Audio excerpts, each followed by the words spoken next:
নমস্কাৰ, ধুনীয়া ৰিলছ আপোনালোকৰ বাবে। এখন হৈছে খুবেই ধুনীয়া পদ্মিনী কটনৰ গেৰো ছিংগল চাদৰ হ'ব। গেৰোটো কিন্তু খুব ধুনীয়াকৈ কৰি দিয়া হৈছে। এইটো হ'ব গেৰোটো। এইখন ল'ব পাৰিব 1450 ৰুপিছৰ ৰেডি টু কৰি। আৰু এইখনো হ'ব ৰেডত, খুবেই ধুনীয়াকৈ বনাই দিয়া হৈছে। ইয়াৰো গেৰোটো কিন্তু এনেকৈহে কৰা থাকিব।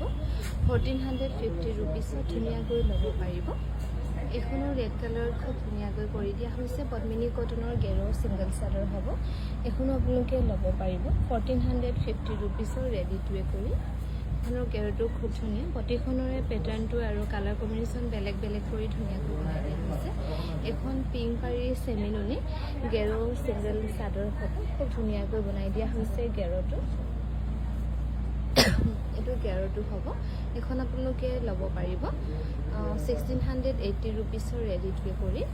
আৰু এইখনো খুবেই ধুনীয়া হ'ব। পিংক কালাৰ পাৰি চেমিনুনি গেৰো ছিংগল চাদৰ হ'ব।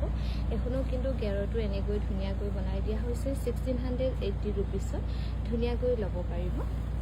আৰু এইখনো পিংক কালাৰ পাৰিয়ে হ'ব। গেৰো চেমিনুনি ছিংগল চাদৰ। গেৰোটো এনেকৈ কৰা থাকিব 1680 টকাত ধুনীয়াকৈ ল'ব পাৰিব। এইখন ৰেড কালাৰ পাৰি হ'ব। এইখনো গেৰোটো খুবেই ধুনীয়াকৈ বনাই দিয়া হৈছে। এইখনো আপোনালোকে ল'ব পাৰিব 1680 টকা।